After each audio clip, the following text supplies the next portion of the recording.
Muy buenas noches, amigas y amigos. Mi nombre es Manuel López Sáenz. Hoy es 29 de octubre del año 2020 y esta es la transmisión número 107 ya del contenido Ciberterritorio Informativo, un espacio por la promoción de una cibercultura para el consumo y producción inteligente de contenido en la red.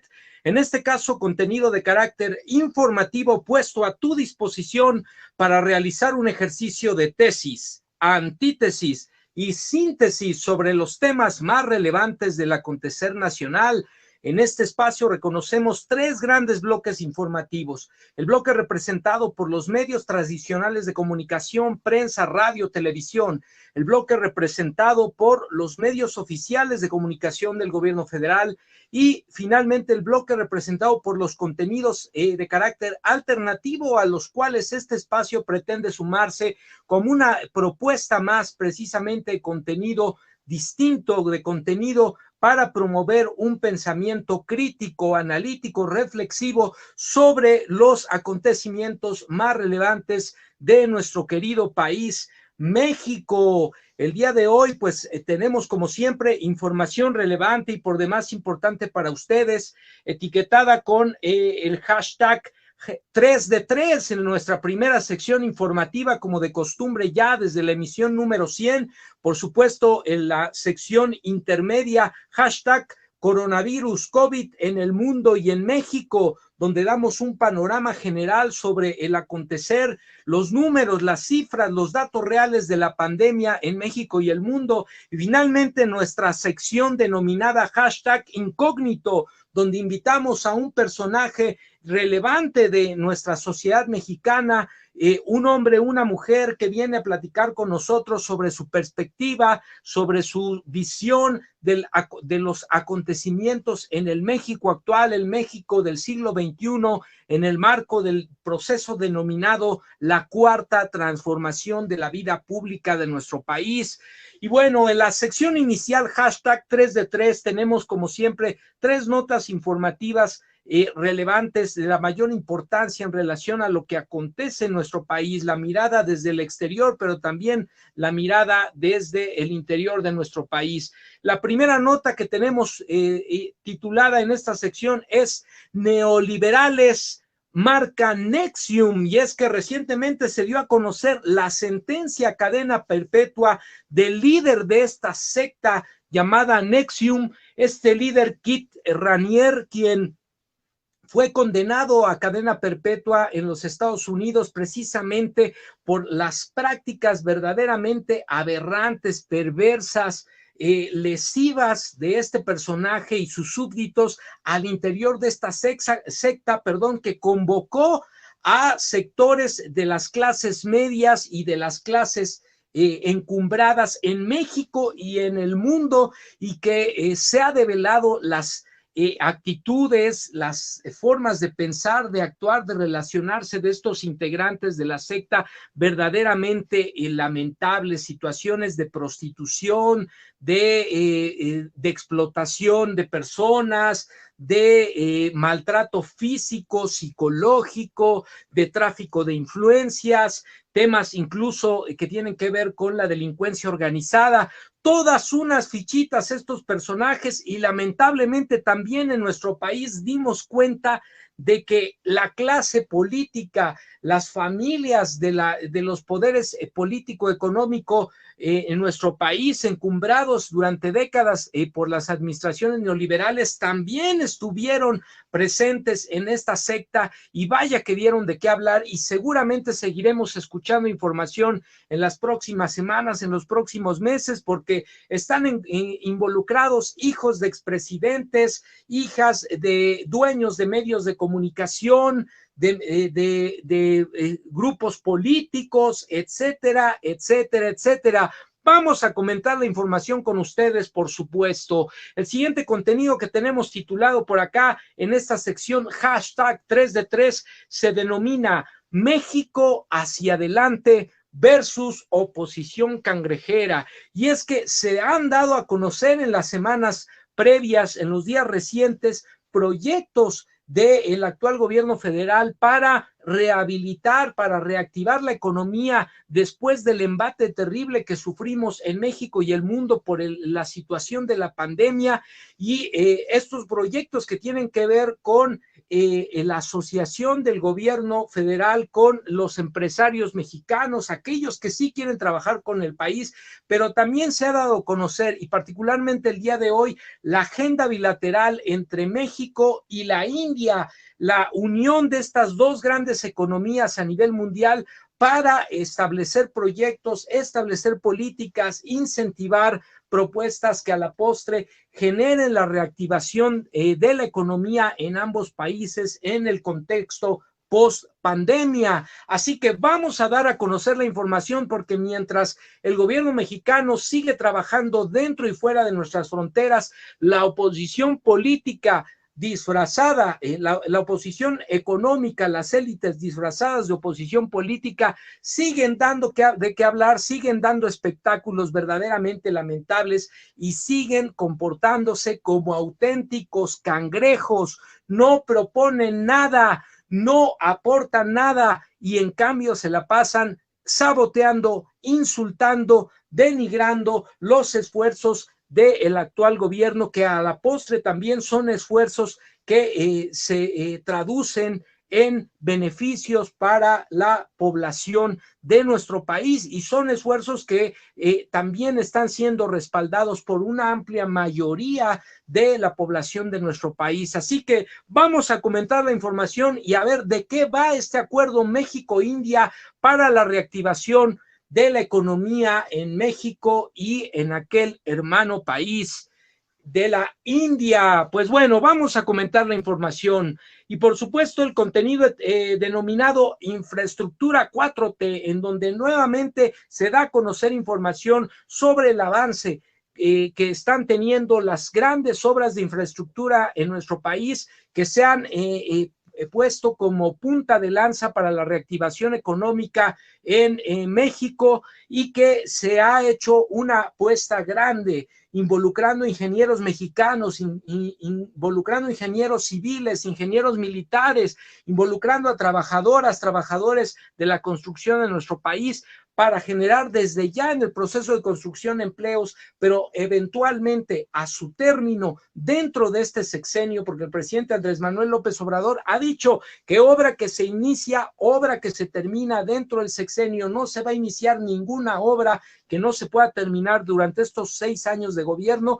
Pues bueno, se ha dado información del avance, y vaya que hay datos importantes, relevantes en materia de generación de empleos, en materia del desarrollo contrarreloj, pero también cumpliendo con las fechas establecidas en cuanto al avance de las obras, y desde luego también ya la generación de empleos que en este momento se está observando por el desarrollo de las obras, y eventualmente lo que habrá de representar para el desarrollo, el crecimiento y bienestar económico en nuestro país, la culminación y la puesta en operación de estas obras, como son el aeropuerto, como es las refinerías, como son los proyectos carreteros, como son los proyectos de transporte entre entidades federativas. Así que vamos a comentar la información, porque hay mucho que decir respecto a estos 2 primeros años de gobierno y el desarrollo de infraestructura en nuestro querido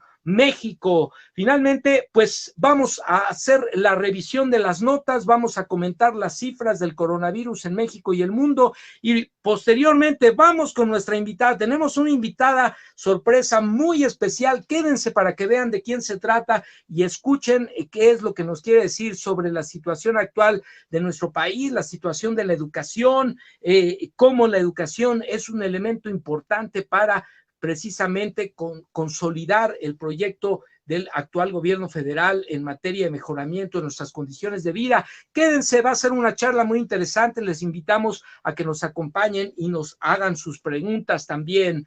Pues bueno, con dicho lo anterior, amigas y amigos, comenzamos. El primer contenido informativo lo recuperamos del periódico El País, este periódico español de fama internacional, por supuesto, que nos está generando información relevante que se titula Lo que Nexium nos enseñó de México. Esta nota está firmada por la corresponsal del medio, Viridiana Ríos. Dice así: la desigualdad extrema ha creado una clase media hambrienta de privilegios y montones de niños ricos afligidos por su desconexión. Ambos fueron los mejores clientes de la secta. Lo que hizo exitoso a Kit Raniere en México no fue la tecnología que vendía su secta de superación personal, sino el lugar en el que la vendió, las dificultades que enfrentan las clases medias mexicanas para ascender económicamente, aunadas a las culpas y medios que ocultan los ricos ante la desigualdad extrema de México. Esto fue el caldo de cultivo perfecto para el desarrollo de sus actividades. Con una habilidad dantesca, dice la nota, Raniere manipuló las debilidades de nuestras élites aspiracionales y reales, tocando las fibras más sensibles de nuestro país, aspectos que México rara vez confronta. Nexium se alimentó de una economía mexicana que ha creado varias generaciones de ricos y cuya posición existe no debido a sus méritos, sino a los privilegios que heredaron de sus antepasados. En medio siglo, la lista anual de las 300 empresas más importantes de México casi no ha cambiado. Otros países han visto el surgimiento de nuevas fortunas relacionadas, sobre todo con tecnología. México no. Desde 1975 y hasta el 2020, la riqueza mexicana se ha concentrado en las mismas empresas de alimentos, autos y telecomunicaciones. Esto se debe en parte a que en México la riqueza se hereda sin impuestos y sin recato. Todos los países de la OCDE, de la Organización para la Cooperación y el Desarrollo Económico, tienen un impuesto promedio del 15% a las herencias. En nuestro país el impuesto es cero. Recientes esfuerzos por debatir un impuesto para quien herede más de $1 millón ha sido duramente rechazado. Aún así, para el 99% de la población mexicana, $1 millón sería superior a su ingreso total durante alrededor de 20 años. Nexium explotó las aflicciones que estas diferencias crean entre ricos mexicanos. Estos se culpan, como se pudo observar en las sesiones de terapia videograbadas conducidas por Kit Raniere, ya sea por no haber hecho ellos sus mismas fortunas, por no poder expandirlas, o simplemente por no querer estar en ese lugar o en esa situación. Algunos de ellos cargan las culpas de sus padres o abuelos. La secta de Raniere hizo una fortuna ayudando a estas personas a encontrar supuestamente sentido. Pero no solo eso, también logró posicionarse entre las clases medias altas, aunque por otras razones. Para las clases medias altas, el atractivo era el profundo deseo de acceder al privilegio. Muchos miembros de Nexium que no eran ricos se endeudaban para pagar los cursos. Pensaban que con los consejos que ahí recibirían podrían tener negocios o carreras profesionales más exitosas. Buscaban hacer dinero.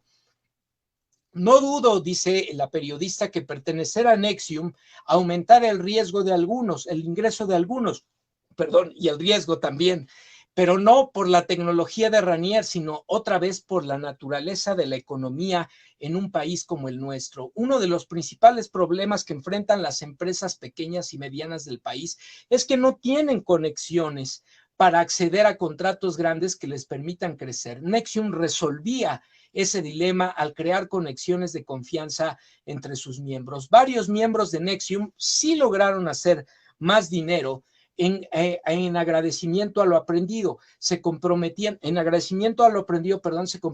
a darle una parte de la utilidad de sus negocios a la secta, lo que era un negocio redondo para Raniere.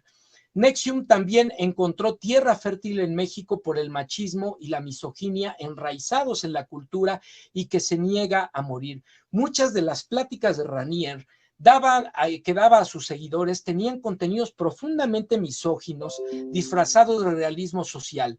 Los seguidores de Nexium aprendían que las mujeres tenían capacidades distintas que los hombres. Poco a poco se dejaba ver que esas capacidades femeninas eran inferiores desde la óptica de estos personajes. En la cultura mexicana, esas ideas lamentablemente son aceptables en algunos sectores, incluyendo estos círculos de élite. y por ello no constituía un tabú al discutirlas. Finalmente, NXIVM se aprovechó de la impunidad que gozaban las élites mexicanas. Cuando Ranier era buscado por la justicia, las élites mexicanas lo escondieron en sus mansiones de Puerto Vallarta. Sabían que no les pasaría nada y en efecto nada les habría sucedido hasta ese momento. Al momento no hay conocimiento de cargos en contra de los líderes de la secta en México y aun si los hubiera, no queda claro si el sistema judicial los trataría con la fuerza con la que se trató a otros aliados de Ranier. En general, NXIVM se aprovechó de su vulnerabilidad y de sus miedos y les ofreció un espacio donde se sintieran cómodos con sus sesgos de clase y de género. Fueron víctimas de un manipulador que observó las múltiples formas en las que la desigualdad deshumaniza y las explotó. Y cierra esta nota con una contundente reflexión, amigas y amigos. Si algo nos debe enseñar el penoso caso de NXIVM es que reducir la desigualdad y aumentar la movilidad social no solo dará beneficios a los sectores más desprotegidos de nuestra sociedad, sino que también humanizará a los ricos y permitirá el crecimiento de las clases medias. Es momento de que México enfrente esta realidad. Nadie debe de estar condenado a llevar la vida con la que nació, ni los pobres ni los ricos, si es la vida que no les satisface. Pues aquí lo tienen, amigas y amigos, verdaderamente interesante esta nota. Esta nota verdaderamente es extraordinaria porque nos habla de una élite, de un grupo selecto de nuestro país, cumbró gracias a los favores del poder político por décadas, las llamadas administraciones de carácter neoliberal, y por otro lado también hay que decirlo, amigas y amigos, este poder político que construyó redes de complicidad verdaderamente lamentables para beneficiar a ciertos grupos, a ciertas familias que a la postre son a las que finalmente este personaje, Kid Ranier, captó, sobre todo a sus hijos, a sus descendientes, una generación insatisfecha consigo misma, vacía, carente de valores humanos sólidos, sin un proyecto de vida claro y que evidentemente fueron fácilmente cooptadas por este personaje, pero fundamentalmente para obtener los favores de estas familias poderosas, para generar redes de complicidad, de negocios que a la postre se tradujeron en beneficios para la secta y que generaron impunidad, que generaron relaciones verdaderamente abominables de abuso sexual, de maltrato físico, psicológico entre sus integrantes, y que retrata claramente por qué es importante refundar la vida pública en un país como el nuestro, por qué es importante hablar de los valores humanos, por qué es importante recuperar la herencia cultural, ética, moral de nuestros pueblos originarios como una base para consolidar la transformación de la vida pública y las condiciones de vida de todas y todos los mexicanos. NXIVM es una muestra de la descomposición de sus élites y de las élites encumbradas o generadas al amparo del poder político, económico en un país como el nuestro, y no solo en un país como el nuestro, en otros países donde esta secta tuvo sus actividades, pero también hay que decirlo, es un reflejo de la descomposición política, económica y en este caso moral que caracterizó y que caracteriza todavía a esas élites que vivieron de nuestro país, que saquearon nuestro país y que hoy se resisten ferozmente a perder sus privilegios, golpeteando a través de los medios de comunicación, golpeteando a través de los partidos políticos de oposición y de movimientos sociales absolutamente carentes de una identidad, de una propuesta, de una claridad en cuanto a los planteamientos y el proyecto de país que estarían impulsando. Pues bueno, amigas y amigos, aquí lo tenemos, lo que NXIVM le mostró al mundo y a México sobre la descomposición de las élites encumbradas por el neoliberalismo. Pues el siguiente contenido que tenemos preparado para ustedes, titulado México avanza versus oposición cangrejera. Es recuperado del portal de noticias internacional Sputnik News para América Latina en este caso. La nota está firmada por la redacción del medio y se titula México y la India acuerdan visión de futuro para recuperación económica tras la pandemia. Los gobiernos de México y la India acordaron impulsar una visión de futuro centrada en el desarrollo social y la recuperación económica ante la crisis desencadenada por la actual pandemia de COVID-19. En una reunión bilateral de delegaciones de ambos países por vía remota encabezada por los cancilleres Marcelo Ebrard de México y Subrahmanyam Jaishankar el secretario de Relaciones Exteriores de la India, los titulares de carteras de Relaciones Exteriores en ambos países acordaron una serie de pasos concretos para llevar la relación bilateral a una nueva etapa de colaboración centrada en el desarrollo social y la recuperación de ambas economías tras la pandemia por el COVID-19, informó en un comunicado la Cancillería mexicana. Los responsables de la diplomacia de sus países encabezaron la 8ª reunión de su comisión bilateral a través de una videoconferencia con la participación de funcionarios de diversas dependencias y agencias de desarrollo. Ebrard y Jaishankar subrayaron sus múltiples coincidencias en las prioridades nacionales, entre ellas el combate a la pobreza, la inclusión de los sectores menos favorecidos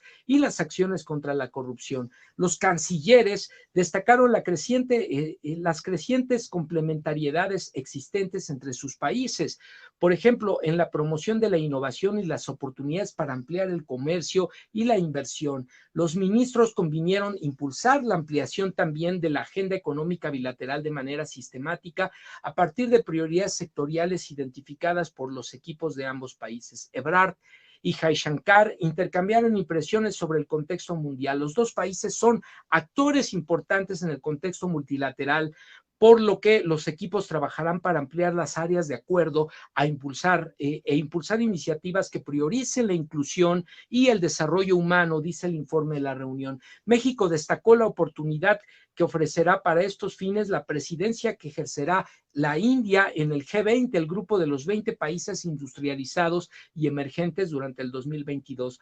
Resultados del grupo de alto nivel bilateral. Antes de la videoconferencia, los cancilleres, el grupo de alto nivel sobre comercio, inversión y cooperación económica sesionó el 9 de octubre. Las partes acordaron atender las barreras fitosanitarias mediante un grupo de trabajo con miras a facilitar el intercambio de productos agroalimentarios entre los respectivos mercados, un tema que es de especial interés para México. Ese grupo de altos funcionarios llamaron a la pronta conclusión de las negociaciones en curso de un nuevo acuerdo de promoción y protección recíproca de inversiones. Ambos gobiernos consideran que los contactos directos y frecuentes entre los sectores privados favorecen el desarrollo de la relación. Por esta razón, tomaron nota de los acuerdos recientes entre cámaras empresariales de ambos países, así como del reciente relanzamiento de la Cámara de Comercio India-México. Ebrard destacó las múltiples oportunidades que existen para la inversión productiva india en nuestro país como resultado de la entrada en vigor del tratado entre México, Estados Unidos y Canadá, el llamado TEMEC, que entró en vigor en julio pasado. Las delegaciones expresaron también su interés en dar seguimiento puntual al diálogo México-India sobre innovación y desarrollo social que tuvo lugar en 2019 en Nueva Delhi. México buscará ampliar la colaboración educativa y cultural como el Foro de Rectores México-India en el contexto de la presidencia pro tempore mexicana de la Comunidad de Estados Latinoamericanos y Caribeños. Los ministros destacaron también la cooperación entre la Agencia India de Investigación Espacial y la Agencia Espacial Mexicana. En particular, destacaron el acuerdo para el uso de imágenes satelitales en el combate a los incendios forestales. México e India conmemoran este año el 70 aniversario del establecimiento de sus relaciones diplomáticas, con un comercio bilateral de más de 9,000 millones de dólares en 2019. México se ha convertido en el principal socio comercial de India, esta potencia emergente, y es en este caso México como su sector, su aliado estratégico en América Latina y el mayor inversionista latinoamericano en ese país asiático.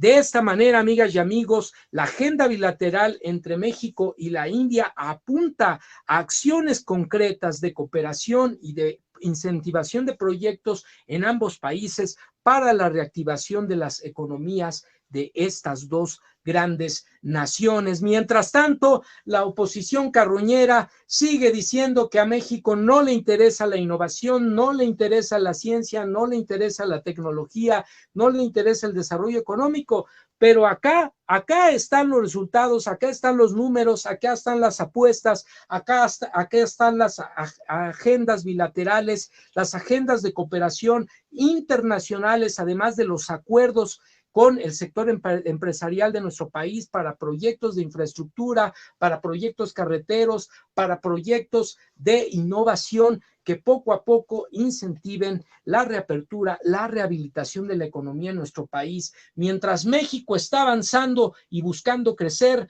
la oposición cangrejera sigue caminando de manera retrógrada hacia atrás. Pues así las cosas, amigas y amigos, cerramos la nota correspondiente y vamos ahora a la nota titulada para cerrar esta primera sección con la infraestructura 4T. Estas notas las recuperamos del portal de noticias alternativo Revolución 3.0 y están firmadas por el corresponsal del medio Iván Vargas. La primera nota se refiere precisamente a las obras en el sureste mexicano, particularmente el Tren Maya. En la zona del Tren Maya, la 4T invertirá más de 10,000 millones de pesos en obras de mejoramiento de vivienda, regularización de predios y cambio en la infraestructura urbana. Por otro lado, en el Aeropuerto Internacional Felipe Ángeles de Santa Lucía se invertirán más de 2,500 millones de pesos en los municipios colindantes con la obra. Para las obras complementarias del proyecto del Tren Maya, la Secretaría de Desarrollo Agrario, Territorial y Urbano, la SEDATU, realizará una inversión de 10,500 millones de pesos en Campeche, Yucatán, Tabasco, Quintana Roo y Chiapas. Durante su comparecencia ante las Comisiones Unidas de Desarrollo Metropolitano, Urbano, Ordenamiento Territorial, Movilidad, Vivienda y la Frontera Sur, el titular de la SEDATU, Román Meyer Falcón, detalló que se plantean 75,000 acciones en las zonas donde pasará el Tren Maya. De acuerdo con el funcionario, en los planes se encuentra el mejoramiento de viviendas, regularización de predios y cambio de infraestructura urbana. Por otro lado, detalló que el Aeropuerto Internacional Felipe Ángeles de Santa Lucía se invertirán más de 2,500 millones de pesos en los municipios colindantes de la obra. Meyer Falcón también explicó que los municipios beneficiados serán Zumpango, Saltengo, Tecámac, Tultitlán, Chalco, Chimalhuacán, Nicolás Romero y Texcoco. Entre las acciones a realizar está la regularización de predios y el mejoramiento urbano, así como el desarrollo de infraestructura urbana. Y por otro lado, amigas y amigos, también del mismo medio, del mismo corresponsal y en el mismo sentido, la nota que compartimos con ustedes se titula 4T lanzará licitaciones para obras en el tramo 3 del Tren México-Toluca. Se realizará una inversión de 1,600 millones de pesos y estará a cargo de la Secretaría de Comunicaciones y Transportes. El gobierno del presidente López Obrador, a través de la Secretaría de Comunicaciones y Transportes, prepara 2 licitaciones para obras adicionales en la construcción del Tren México-Toluca, las cuales en conjunto representaron una inversión de alrededor de 1,600 millones de pesos. De acuerdo con el director general de Desarrollo Ferroviario y Multimodal de la CCT, Manuel Eduardo Gómez, se trata de una licitación para la estación Vasco de Quiroga, que estará ubicada entre la terminal Observatorio y la estación Santa Fe, y se calcula una inversión de entre 400 y 600 millones de pesos. La segunda será para el puente atirantado que cruzará la zona conocida como el Manantial, de igual forma localizada en el tramo 3 entre las estaciones Vasco de Quiroga y Santa Fe, y se prevé una inversión entre 800 y 1,000 millones de pesos. El funcionario detalló que ambas modificaciones se realizarán en el tramo 3, el cual está a cargo del gobierno de la Ciudad de México, mientras que las licitaciones estarán bajo la responsabilidad de la misma Secretaría de Comunicaciones y Transportes. Esto ante las modificaciones adicionales del contrato. Gómez agregó que hasta el momento la inversión del proyecto ha alcanzado los 63,000 millones de pesos de los 90,000 millones planteados hasta el momento, y enfatizó que estas modificaciones ya están contempladas en el presupuesto inicial. Pues aquí lo tienen, amigas y amigos. Infraestructura, desarrollo de infraestructura en los primeros 2 años de gobierno del y llamado gobierno de la Cuarta Transformación, una infraestructura que ya está generando resultados en materia de empleos, de movilización de la industria constructora en nuestro país, pero además que se plantea una reactivación de la economía en cuanto estén entrando en operaciones, la movilización de personas, el mejoramiento de sus condiciones de vida, el transporte de mercancías. Detrás de todos estos proyectos está precisamente el mejoramiento de la economía en nuestro país, y eso es lo que tiene muy molesta a la oposición moralmente derrotada, que está viendo que sus bastiones políticos en los estados se les están derrumbando, que se aproximan a derrotas estrepitosas en las próximas elecciones, y que además el gobierno mexicano está dando resultados precisamente para los sectores más vulnerables, más necesitados de la población. Por supuesto, la pandemia nos dejó un golpe fuerte en materia de la actividad económica y las condiciones de vida de la población, pero aquí están, amigas y amigos, las acciones que se están realizando y que en el corto plazo están dando algunos resultados, y en el mediano y largo plazo habrán de dar verdaderamente grandes resultados en beneficio de todas y todos los mexicanos. Pues bueno, amigas y amigos, con esto cerramos la primera sección. Vamos ahora a la sección hashtag COVID en México y el mundo, donde damos este panorama general. ¿Qué está pasando en el mundo? ¿Qué está pasando en México? Cifras contantes y sonantes, nada de manipulación informativa, nada de infodemia al respecto. Información para mantener los cuidados debidos y estar todos atentos a la evolución de la pandemia. La primera nota desde el plano internacional, como de costumbre, lo recuperamos del portal de noticias rtv.es, el mapa del coronavirus monitoreado día a día. El último monitoreo se hizo hace 3 horas y estas son las cifras. El mapa mundial del coronavirus: más de 44.8 millones de casos en el mundo y más de 1.1 millones de muertes en todo el planeta. Estados Unidos es el país con más contagios y más fallecidos, pero el virus se extiende con celeridad por la India, Brasil y por toda Europa. Hemos sido testigos de un rebrote, amigas y amigos, en ese sentido. Por otro lado, también hay que decirlo, la concentración de los casos sigue siendo en América Latina. En el continente americano, en el caso de América, 20.298.347 casos. En el caso de Asia, 13.081.771 casos. Y en el caso de Europa, 9.692.675 casos, mientras que en el caso de África, 1.757.397 casos de coronavirus al momento. En el caso de en nuestro país, la relación entre estas cifras y lo que está pasando en nuestro país, amigas y amigos, de acuerdo con el portal rtv.es Noticias, México es el lugar número 10 a nivel mundial en número de decesos por cada 100,000 habitantes. Esta cifra permite estimar de manera proporcional al número de habitantes en cada país cuál es la situación real, en este caso de decesos. México, lugar número 10 en decesos por cada 100,000 habitantes.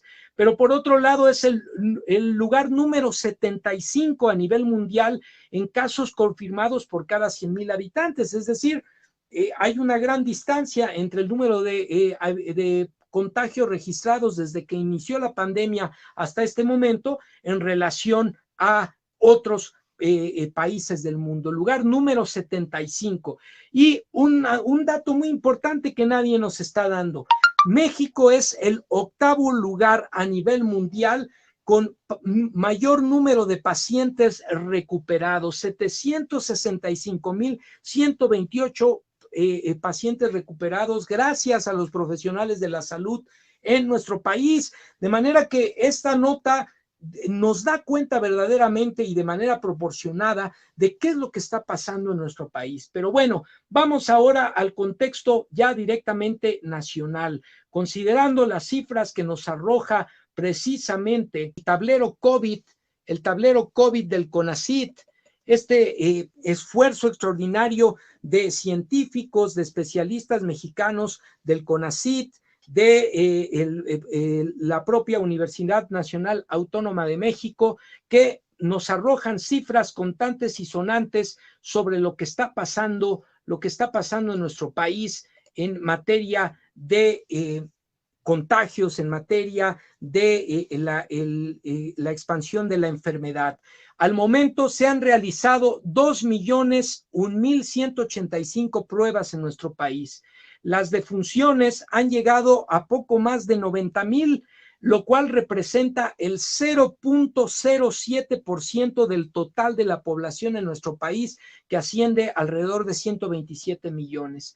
El número de recuperados en nuestro país nos arroja una cifra muy, muy importante, amigas y amigos, y esta información que tenemos aquí nos arroja que hay un 73.1% de efectividad frente a la pandemia. Al momento tenemos un estado ya que ha regresado a semáforo rojo, que es el caso de Chihuahua. Tenemos un estado en semáforo verde, que es el caso de Campeche.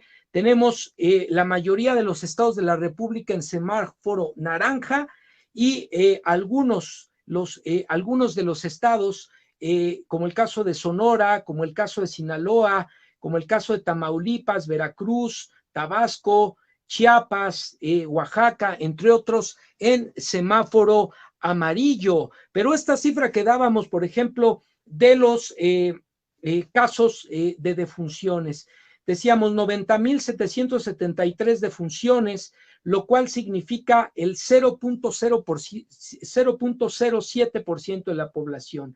Pero por otro lado tenemos esta cifra que es muy importante, que es de los recuperados, 668,667 recuperados, aunque en el dato que dimos del mapa mundial de coronavirus se reconocen para México, se reconocen más, 765,128 recuperados. Fíjense ustedes, hasta en ese sentido, las cifras de nuestro país están siendo conservadoras en relación a la proporción real respecto del número de rehabilitados. Pero esto nos arroja entonces un 73.1% de efectividad frente a la pandemia. ¿Qué quiere decir esto? Que 7 de cada 10 personas que enferman de coronavirus se rehabilitan de manera adecuada. Y por otro lado, de los casos activos que tenemos al momento en nuestro país, son 30,210 casos activos, lo cual representa en total el 0.02% de la población, que asciende alrededor de 127 millones. Ahora, esto no es para echar las campanas al vuelo, sí es para dimensionar adecuadamente lo que está pasando en nuestro país con la enfermedad. Y por otro lado, sí hay un dato importante, ha habido un ligero repunte en el número de contagios, lo cual nos exige que sigamos observando las medidas sanitarias, la sana distancia, el lavado de manos, evitar las situaciones de confinamiento, evitar salir de casa si no tenemos algún asunto imprescindible que hacer fuera de casa. Y por otro lado, si inevitablemente tenemos que estar en algún lugar donde no se puede observar la sana distancia, pues sí, evidentemente utilizar gafas protectoras, utilizar el tapabocas. De cualquier manera, esto sí nos va a ayudar a prevenir los contagios, pero lo más efectivo es, si no tenemos que salir de nuestra casa, quedémonos en casa. De esta manera vamos a ayudar mucho a evitar que se siga propagando la enfermedad, que se saturen los hospitales y que lleguemos a situaciones críticas como en otros países y que afortunadamente aquí no ha ocurrido. Así que sigamos ayudando a los profesionales de la salud y sigamos observando las medidas de cuidado, de higiene, de sana distancia y de confinamiento en el caso de que así nuestras condiciones de vida no lo permitan. Bueno, amigas y amigos, pues esta es la realidad que estamos observando en nuestro país. Y ahora sí vamos, nos retrasamos un poquito, pero vamos a la última sección de nuestra emisión el día de hoy, etiquetada con el hashtag incógnito. ¿Y quién nos acompaña el día de hoy? Vamos a ver de quién se trata. Acompáñenos para descubrirlo juntas y juntos, todos y todas quienes estamos el día de hoy aquí. Bien, pues vamos a ver de quién se trata, nada más y nada menos. En este caso, muy buenas noches, saludamos a la querida invitada, la doctora María Cristina Alejandra Cabrera Pérez. Ella es doctora en educación, maestra en desarrollo de educación, de la educación básica, licenciada en psicología.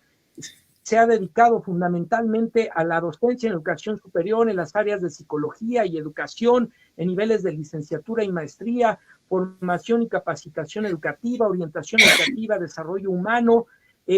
También se desempeña como académica de la Universidad Iberoamericana de Puebla, realizando funciones de orientación educativa en el área de reflexión universitaria, en la licenciatura de procesos educativos, la maestría en desarrollo de la educación básica, y bueno, es desde luego investigadora y una mujer comprometida con la educación y con su país, por supuesto.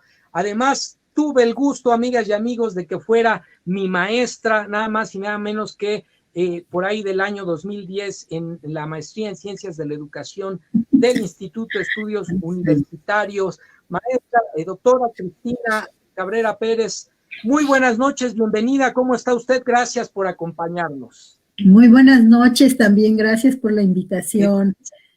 Buenas noches, muchas gracias por la invitación. Ok, sí, doctora, muchas gracias, ya le escuchamos ahora. Ya, qué bueno, gracias. Pues al contrario, muchas gracias por acompañarnos y regalarnos unos minutos el día de hoy. Por supuesto, uno de los temas centrales que platicar con usted como especialista de la educación, pues es la situación de la educación en nuestro país. Vivimos un país con problemas graves que se han acumulado desde hace décadas en materia de violencia, en materia de desigualdad, por supuesto, en materia de formación de los niños, de las niñas, de los jóvenes de nuestro país, que son quienes pues van a seguir habitando este hermoso país, México, y que evidentemente hay muchos aspectos que trabajar. Doctora, inicialmente platicar con usted, ¿qué educación en este momento tan interesante, pero también en muchos momentos, en muchos sectores de nuestro país convulso? ¿Qué educación es la que requiere un país como el nuestro? ¿Qué educación para qué México?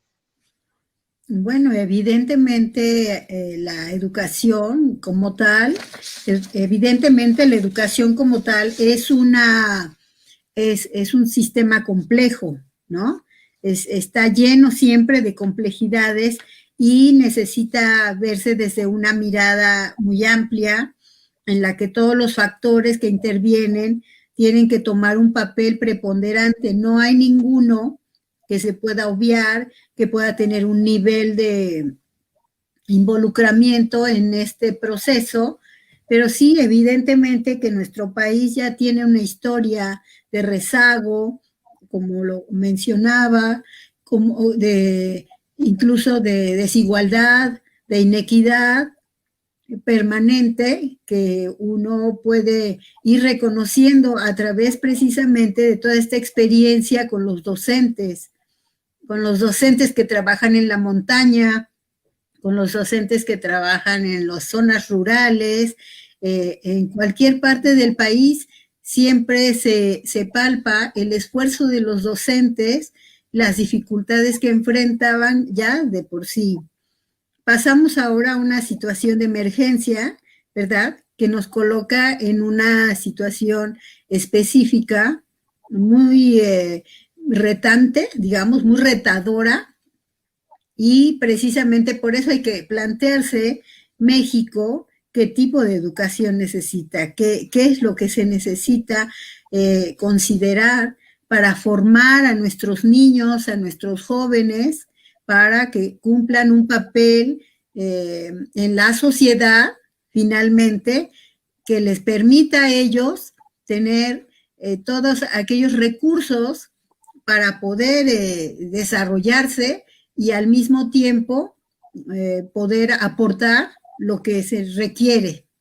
Yo creo que la educación ha traído una historia en la que nos incorporamos a un modelo capitalista.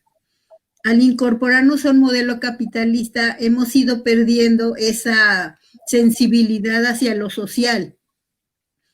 Entonces, a medida que nosotros vayamos primero reconociendo qué país tenemos, qué personas lo conforman, reconocer los valores que podemos encontrar en nuestra cultura, en las diversas expresiones de la cultura de nuestros pueblos antiguos, en la cultura de la sociedad en general, que además es tan diversa. México es un país diverso, es muy rico en muchas expresiones culturales, y entonces desde ahí pues, tendríamos que empezar a pensar quién es México, ¿no?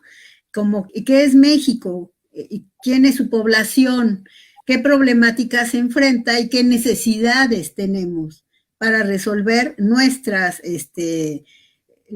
carencias, los errores del pasado, como se les llame, pero que estamos en un presente que requiere de acciones, pero para hacer acciones habrá que reflexionarlas. Y es muy importante que todos los actores de la educación, por eso precisamente ese es el planteamiento, necesitamos primero como reconocer nuestra identidad para poder pensar en algo que tampoco nos coloque lejos de las necesidades que va a tener el futuro y quedemos anclados también en algo que ya muy probablemente no va a funcionar. Entonces, pero México primero necesita resolver muchas cuestiones de inequidad que ya veníamos y necesita reconocer que es un país en donde cada persona tiene un valor, ¿sí? De ahí viene como esta idea de que la educación debe tener bases humanistas, ¿sí? Y esto es lo que se plantea también en la propuesta de la 4T. Necesitamos tener una mirada humanista para que de esa manera entendamos que cada persona de manera individual o de manera colectiva es importante. Ahora, si nosotros nos ponemos a ver nada más desde una sola perspectiva, la presente, no podremos resolver el futuro, ¿sí? Entonces, ¿qué tenemos? Tenemos que ver en dónde están por ejemplo, esta situación de emergencia ha evidenciado, ¿no? Las desigualdades, por ejemplo, en los recursos para poder llevar a cabo una educación a distancia, ¿sí? Claro. Entonces, ahí está ya una situación muy específica. Estamos en un presente que nos está colocando frente a una realidad que muchos no conocíamos, o muchos no conocían, ¿no? Entonces, creo que en lugar de tener una postura crítica, deberíamos de estar unidos y tener una postura abierta para poder hacer propuestas. Pero ¿quién va a hacer esas propuestas? ¿De dónde van a venir? Los docentes tienen un papel muy importante, porque ellos son los que están directamente viviendo las consecuencias, digamos, de esta crisis, de la pandemia, ¿no? Entonces, ellos, como buenos observadores, como buenos pedagogos, que tienen tantos recursos pedagógicos, creo que son capaces de propiciar un análisis, una reflexión que los lleve a hacer propuestas. Pero para ello necesitamos también conocer esa parte que ellos están evaluando, y que seguramente debe haber acciones que estén orientadas hacia eso. En unos meses no se puede resolver nada, ¿verdad? Nadie estaba acostumbrado a esto, pero no es nuevo tampoco. Es decir, no es nuevo el problema que hemos tenido siempre de acceso, porque ahorita es a nivel de la educación a distancia, pero antes fue a nivel de llegar a la escuela o de no tener infraestructura de escuelas tantos años que se invirtió, entre comillas, en educación, y que esas inversiones fueron perdidas, ¿no? Entonces, a cada día se nos va demostrando, se nos va mostrando cuáles fueron las causas de ese rezago. Sí había una causa muy clara, ¿no? La corrupción. Entonces, tendríamos que pensar ya. Por demás, es relevante esto que nos está usted comentando. Sin duda, la educación es un instrumento, un medio fundamental para la construcción y reconstrucción de toda sociedad, ¿no? La generación de condiciones para la movilidad social, la formación de los seres humanos, de los ciudadanos que a la postre habrán de cristalizar con su trabajo, con su esfuerzo, con su conocimiento, un proyecto de país, un proyecto de nación, y que evidentemente había sido descuidado, saqueado, corrompido durante sexenios que no tenían el mayor interés por cuestiones políticas, por económicos, incluso dictados en relación a la educación, a la formación de nuestras niñas, de nuestros niños, de nuestros jóvenes, como personas, como profesionistas, como ciudadanos. Por el contrario, en el mejor de los casos, lo que se buscaba es la mano de obra calificada para atender las necesidades del mercado, de las empresas extranjeras, y en condiciones laborales y en circunstancias de vida, pues verdaderamente lamentables o poco fructíferas, o poco, con pocas posibilidades de movilidad, de mejoramiento de sus condiciones de vida a través del esfuerzo del trabajo. Por otro lado, la cuestión de los valores.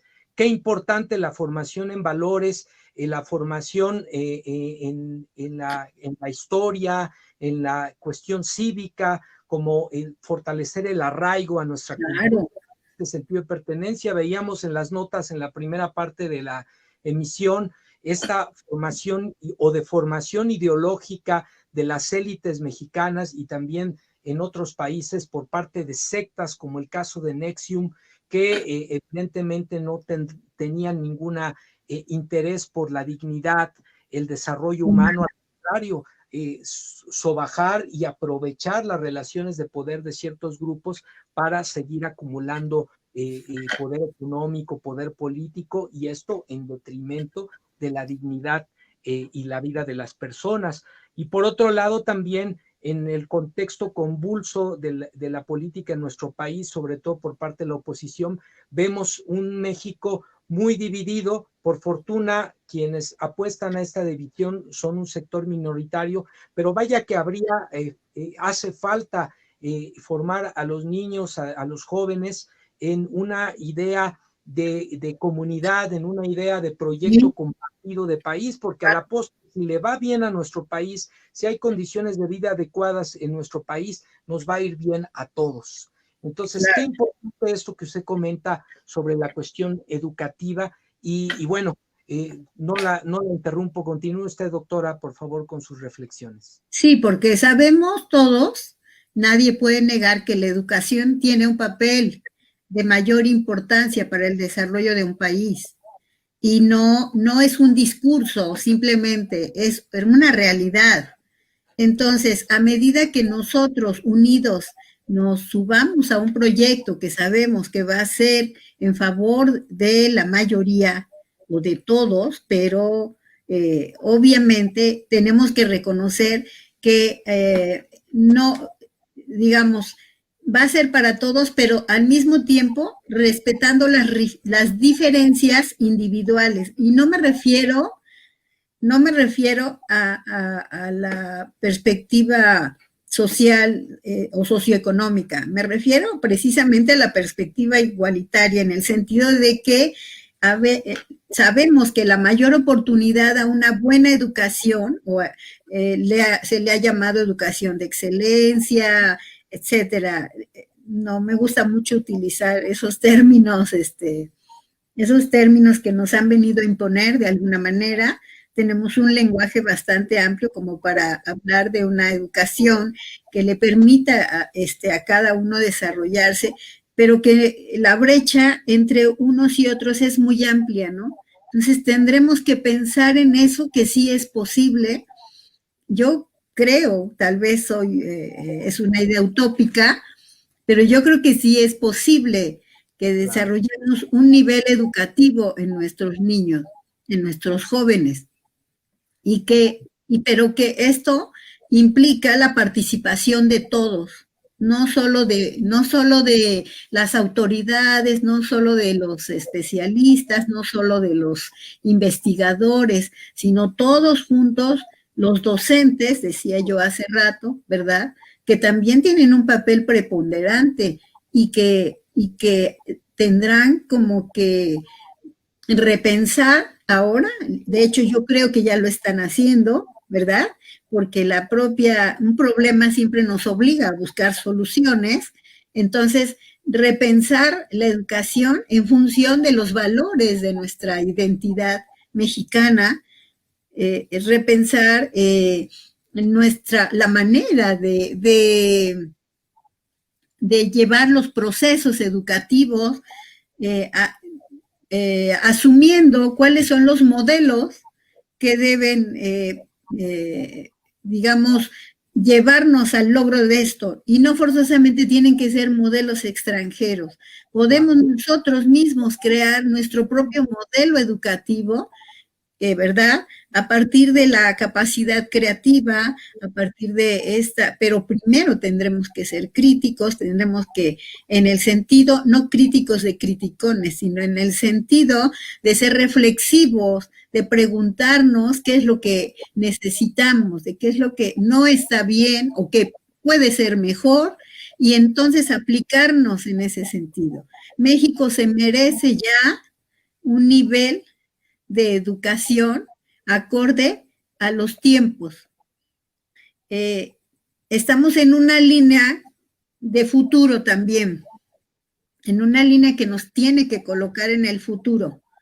Entonces, no es posible también quedarnos como estamos, sino tenemos que evolucionar.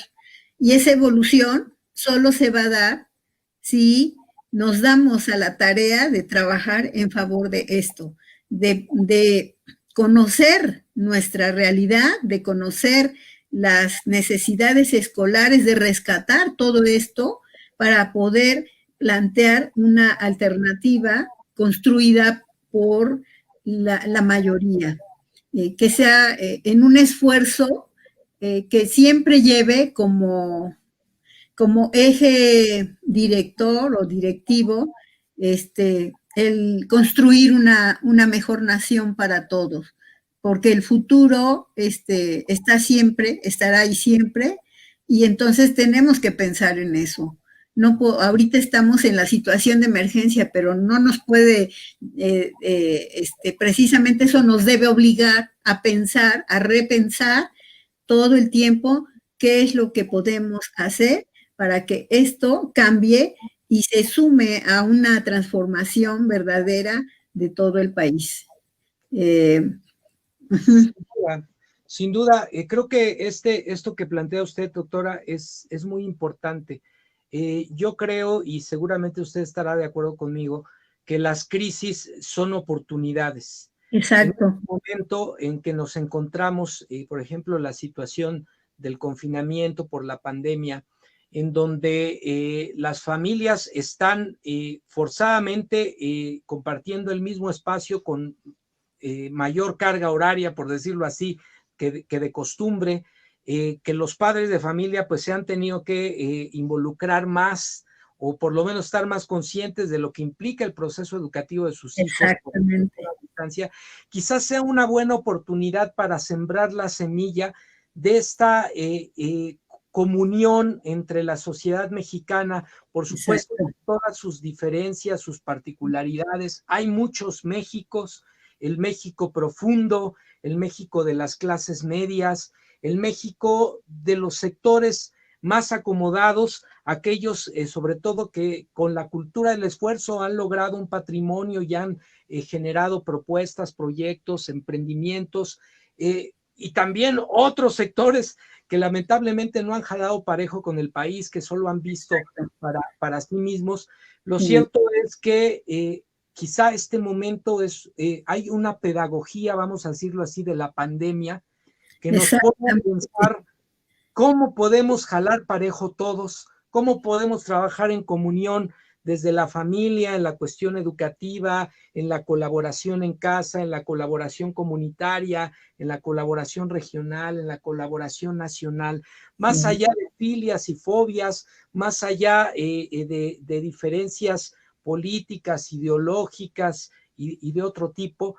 Qué importante es empezar a pensarnos, sí, como mexicanas, como mexicanos, desde nuestra historia, desde el lugar que tiene nuestro país en el mundo entero, desde la herencia cultural que tenemos tan extraordinaria de nuestros pueblos originarios, nuestros pueblos indígenas, y que desde ahí empecemos a pensar todos qué nos hace mexicanas, qué nos hace mexicanos, cómo podemos colaborar para sacar del hoyo en que dejaron las anteriores gobernantes a nuestro querido país, y cómo ese sacar del hoyo a nuestro país implica un beneficio para todas, para todos. Ahí no habrá diferencias que valgan. Ahí los beneficios los vamos a palpar todos en nuestras condiciones de vida, en nuestras posibilidades de convivencia, de crecimiento, desarrollo, de felicidad, y sobre todo en donde el centro del crecimiento humano, individual, pero también colectivo, sea la dignidad de las personas. Exactamente. ¿No? Leo mucho con esta ideología barata del éxito y de la acumulación material, que es lo que le venden a muchos jóvenes, por supuesto, es lo que le venden a muchos sectores o algunos sectores de la sociedad como el fin último o el verdadero sentido de la vida.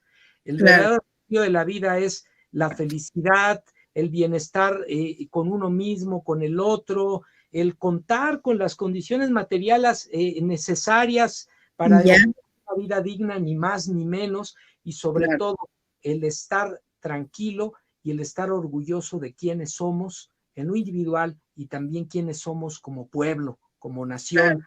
Creo que ahí la educación tiene mucho, mucho que aportar para consolidar esta cohesión social y esta transformación que nos beneficia a todos, a todas. Leíamos la nota del País sobre la secta NXIVM. Al final, trabajar por los sectores más necesitados nos beneficia a todos, porque sobre todo nos va a hacer reflexionar sobre quiénes somos y qué tipo de sociedad es la que verdaderamente tenemos y nos merecemos. ¿No es así, doctora? Sí, yo creo que por ahí tenemos que empezar. Este tiempo es de aprendizaje, forzosamente. Nadie se va a quedar igual, ¿sí? Este tiempo también ha sido como para yo diría, para un diagnóstico, incluso personal, de ver cuáles son mis carencias, cuáles son ¿cómo diríamos? Todos esos recursos que tengo y todo lo que puedo necesitar o aún me falta por desarrollar.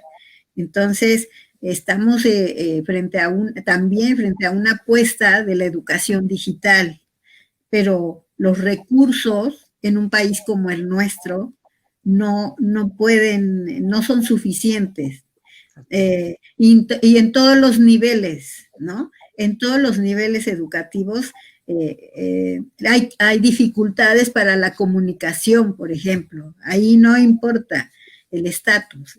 Es decir, eso nos lleva a pensar que el estatus no nos va a resolver un problema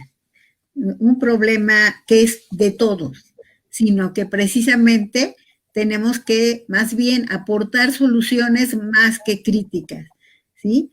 Porque si no, entonces no tiene caso. Aunque yo tenga un estatus que me puede permitir darme lujos y esto, si en una situación, por ejemplo, si lo llevamos a la problemática ambiental, digamos un punto, ¿verdad? A todos nos toca, Claro. nadie se salva. Entonces, así es como pasa en la sociedad. Es decir, cualquier fenómeno que suceda en la realidad, que se nos presente, nos va a impactar a todos, de una o de otra manera. Muchas veces, si hablamos de las muertes por COVID, por ejemplo, no, aquí no se ha salvado nadie, digamos, en todos los niveles. ¿En quién pega más? En las clases pobres, ¿no? Yo no me gusta decir clases, en la población que tiene una condición que no le permite acceder a servicios médicos. Pero esto proviene de un sistema económico, ¿verdad?, que impidió que esos servicios se pudieran dar. Claro. ¿No? Entonces, igual es en la educación. Igual es en la educación. No podremos avanzar y no podremos construir hasta que no tengamos resueltas las necesidades básicas. Y si las necesidades básicas se resuelven, podremos, pero tenemos que pensar en todos, no egoístamente. Así es. ¿No? Entonces, esa tiene que ser la visión, una visión social, una visión de integración, una visión de inclusividad, de justicia, de paz, ¿verdad? Hace rato hablábamos bueno, hubo un comentario que usted hizo sobre la justicia, ¿verdad? Y sobre la violencia. Vivimos la violencia de muchas formas. Entonces, una manera de violencia es esa, no atender las necesidades. Y cuando alguien quiere atenderlas, es increíble que alguien haga una crítica. Cuando alguien intenta ayudar a los demás a que salgan adelante, ¿no? Ayudar a los padres con las becas a sus hijos, por ejemplo, y que en condiciones como las que estamos viviendo, eso puede salvar a una familia, por ejemplo. Claro. Nadie se ha puesto a pensar. Habría que ver cómo esta situación de confinamiento, donde ha habido también pérdida de empleos en algún momento de la pandemia, cómo las becas a los estudiantes, a los jóvenes del programa Construyendo Futuro, los apoyos a los agricultores, a los pequeños productores, pues, se han convertido en ese insumo. Ahora que la oposición tanto que critica el populismo y ahora habla de un ingreso único universal, pues ¿por qué no lo propusieron durante tanto tiempo que desmantelaron este país?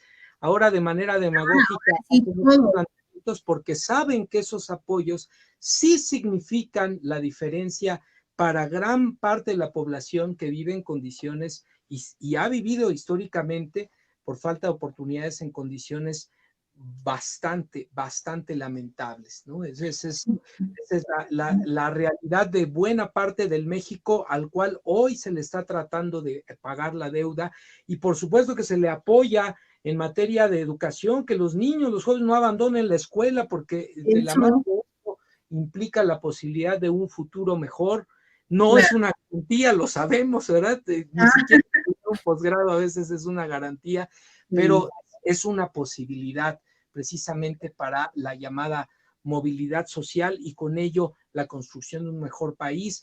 Tenemos niños, niñas, jóvenes muy talentosos y que lamentablemente por temas de pobreza, de deserción escolar, de falta de oportunidades, se quedan en el camino, pero vaya que podrían aportar al arte, a la cultura, a la ciencia, a la innovación, a la educación, al desarrollo empresarial, etcétera, etcétera. Y ahí es donde hay que hincar el diente y generar el mayor impulso para cambiar las condiciones en las que vivimos todos. La educación, sin duda, una vía para la transformación de cualquier sociedad y, por supuesto, una sociedad como la nuestra. Pues vamos a leer, doctora, si me acompaña algunos de los comentarios que nos han hecho para ir cerrando la transmisión del día de hoy. Por acá, Ángeles Dávalos nos dice, mientras voy comentando que tenemos una sorpresa en la barra de ciberterritorio. Bueno, como nos tardamos un poco en una nota que no nos abría, pues aprovechamos, lo comentamos. La participación de la doctora Cristina Cabrera el día de hoy es el preámbulo, ella no lo sabía, pero se lo comentamos ahora, es el preámbulo de una nueva espacio que vamos a tener en la barra de ciberterritorio.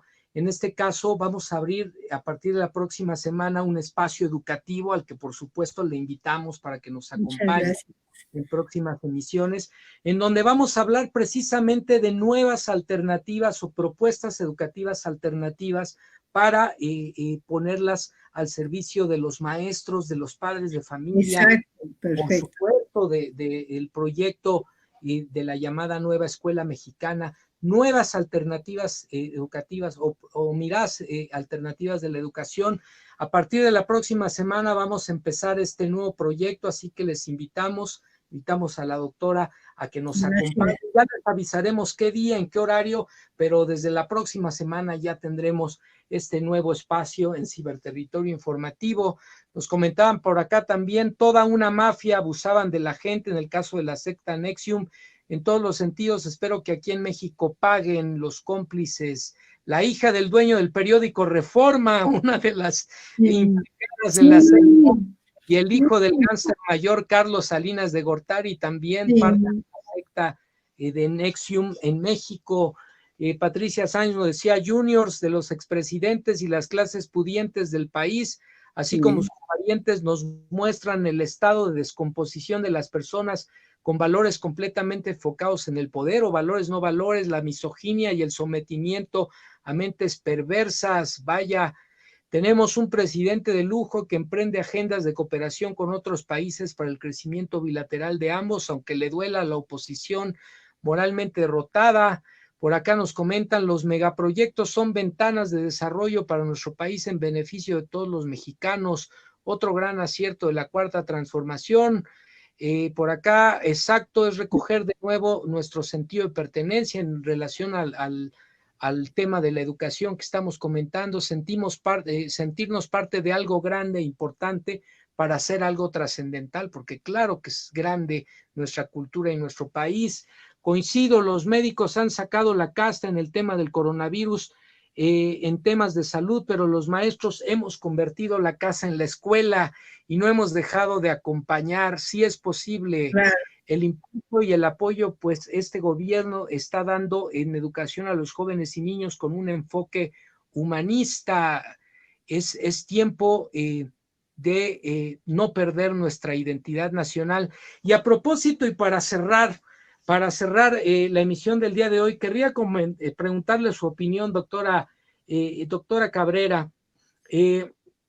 Últimamente he visto muy activo, de repente con críticas muy ácidas al doctor Manuel Gil Antón en relación al proyecto educativo de la Cuarta Transformación y particularmente la cuestión que tiene que ver con la estrategia educativa por el confinamiento.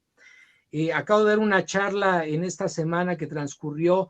Él hablaba de la escuela, la casa como escuela simulada. A ver, ¿estamos de acuerdo con esto? ¿Estamos simulando la escuelita en casa? ¿O qué es lo que están haciendo los padres de familia, los alumnos, las maestras, los maestros en el marco de esta contingencia sanitaria? El esfuerzo que se está haciendo a través de la televisión, de la radio convencional, de la radio comunitaria. ¿Se está simulando, se está jugando a la escuelita en casa? ¿O qué estamos haciendo, doctora? Bueno, yo creo que ni siquiera hay un modelo de educación en casa, pero ese es un modelo específico que tiene ciertas condiciones especiales. No, En absoluto pienso que la escuela se está haciendo en la casa. No, es un espacio compartido con la experiencia escolar, más bien. Es decir, quien lleva la dirección del proceso de formación es el docente. El padre es el apoyo que debería tener el niño per se. Es decir, vivimos en una sociedad en la que los padres, no digo que todos, muchísimos acompañan a sus pequeños, pero muchas madres y padres trabajan y muchos niños no tenían el acompañamiento que ahora tienen de sus padres.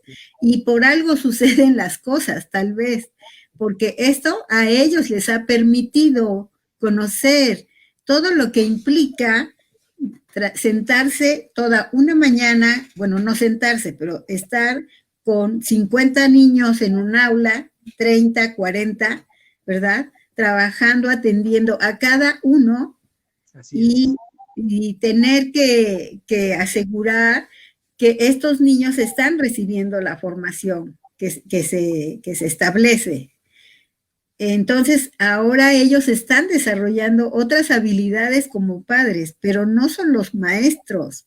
Ellos están, digamos, reconociendo la labor del profesor y el esfuerzo que se hace, pero al mismo tiempo se están encontrando nuevamente con sus hijos, los están conociendo, se están acercando amorosamente, yo diría, ¿verdad? ¿Por qué? Pues porque simplemente es un papel que es natural. Una cosa es la formación que da la casa y otra cosa es la formación que se da en la escuela. Aquí hay un factor que que tenemos que recordar, que es la relación social. Es decir, la educación es social. Y ahorita estamos en una circunstancia que aparentemente no sería social, pero aún con este recurso sigue siendo social. Es decir, ahí hay un grupo que está escuchando al mismo tiempo pues no sé, escuchando o interactuando con una docente. Así es. ¿No? Acompañado simplemente. Y tampoco es simple la labor de los papás, o sea, tenemos que reconocer, por eso yo hablaba hace rato de todos los actores, y el actor principal es el estudiante, el niño, el joven, el adulto incluso, y ya de ahí toda una organización que está alrededor, pero los actores que hacen el proceso educativo son el estudiante, el docente, y ahorita está como diríamos, como acompañante, como un apoyo a su hijo, los padres. En lugar de hacer su tarea en la tarde, pues la hacen en la clase, digamos. Entonces, pienso que además es una circunstancia que asegura la educación de sus hijos. Y esto no debería de ser un punto de crítica o de resistencia, por el contrario, debería de ser una experiencia de amor, de entrega a los hijos y sacrificar, ¿no? Algunas cosas para que ellos estén bien.